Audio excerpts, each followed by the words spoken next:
প্রিয় BA third সেমিস্টারের ছাত্রছাত্রীরা, আজকে আমি যে বিষয় নিয়ে আলোচনা করব সেটি হচ্ছে তোমাদের যাদের পলিটিক্যাল সায়েন্সের SEC A1 অনার্স পেপারটি রয়েছে, সেই অনার্স পেপার থেকে আমি তোমাদের আজকে দুটি গুরুত্বপূর্ণ প্রশ্নের সম্পূর্ণ উত্তর নিয়ে আলোচনা করব।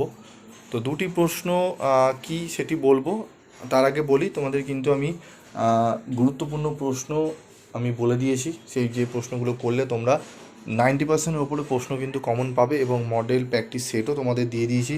যেই পেপারটি করলে তোমরা এখান থেকে অনেক প্রশ্ন কমন পেয়ে যাবে। তো সেগুলো আশা করি তোমরা দেখেছো। যদি এখনও না দেখে থাকো তাহলে এই ভিডিও ডেসক্রিপশন বক্সে তোমরা পেয়ে যাবে, গিয়ে দেখে নেবে। তো কী সেই প্রশ্ন সেটি বলবো। তো তোমাদের যদি PDF নোটস লাগে অবশ্যই তোমরা কমেন্ট বক্সে লিখে জানাবে, আমি চেষ্টা করব তোমাদের PDF নোটস দিয়ে দেওয়ার। তো TADA কি? সাধারণভাবে TADA কথাটির সম্পূর্ণ রূপ হলো, দেখে নাও, the terrorism and disruptive activities prevention act. এই আইনটি ছিল একটি সন্ত্রাসবাদ বিরোধী আইন। 1985 থেকে 95 পর্যন্ত এই আইনটি কার্যকর ছিল। এটি কার্যকরী হয় 1985 সালের 23শে মে। এরপর 1989, 91, 93 সালে এটিকে নবীকরণ করা হয়, কিন্তু ব্যাপকভাবে এই আইনটির অপব্যবহার হচ্ছে। এই সমালোচনার মুখে পড়ে 1995 সালে এই আইনটি আর নবীকরণ করা হয়নি।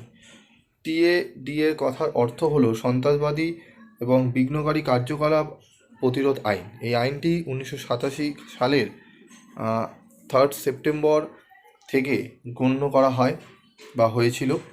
এই আইনটি দুটি অংশে শুরু হয়েছিল, যা 24শে মে 1987 থেকে 2 বছরের জন্য সূর্যাস্তের বিধান ছিল।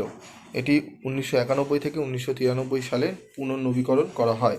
এই আইনটি ছিল সন্ত্রাসবাদী কার্যকলাপের বিরোধিতা করার জন্য ভারত সরকার কর্তৃক প্রয়োগ করা প্রথম সন্ত্রাস বিরোধী আইন।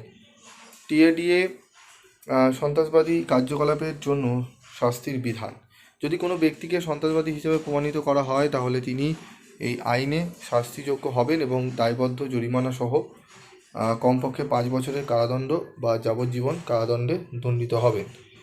কার্যকলাপগুলি দেশের সার্বভৌমত্ব, শাস্তি বা অখণ্ডতায় ব্যাঘাত ঘটাতে পারে, অর্থাৎ ভারতের সার্বভৌমত্ব, সম্প্রীতি ও অখণ্ডতাকে ব্যাহত করার জন্য যে সকল কার্যকলাপ প্রত্যক্ষ বা পরোক্ষভাবে কোনো কাজ, বক্তৃতা, পরামর্শে সাথে যুক্ত কিনা তাহা বিবেচনা করা হবে।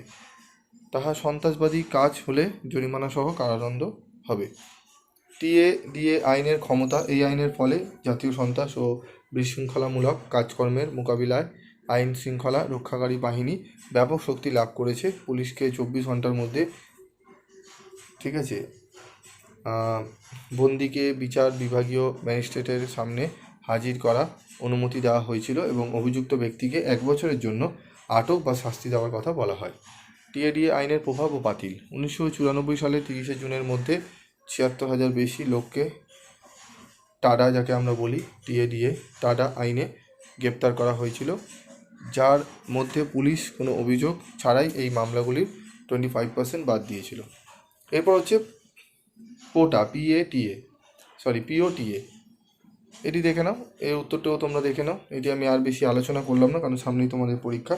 তোমরা দেখে নাও উত্তরটি, ঠিক আছে, স্ক্রিনশট তুলে তোমরা পড়তে থাকো। একদম টু দি পয়েন্ট অ্যান্সার রয়েছে, দেখে নাও তোমরা, ঠিক আছে। উত্তরগুলো তোমরা ভালো করে করে নিও, অনার্সের জন্য একদম আদর্শ উত্তর, ঠিক আছে। এই উত্তরটি করে নিও। 5 নম্বরের প্রশ্ন হিসাবে কিন্তু আসতে পারে, বা 10 নম্বরে আসতে পারে। 10 হিসাবে আসলে তোমাদের কিন্তু লিখতে পারো এই উত্তরগুলো, ঠিক আছে। তো আজকের মতো এটুকুই। দেখা হচ্ছে পরবর্তী ভিডিও ক্লাসে। সকলে ভালো থেকো, সুস্থ থেকো।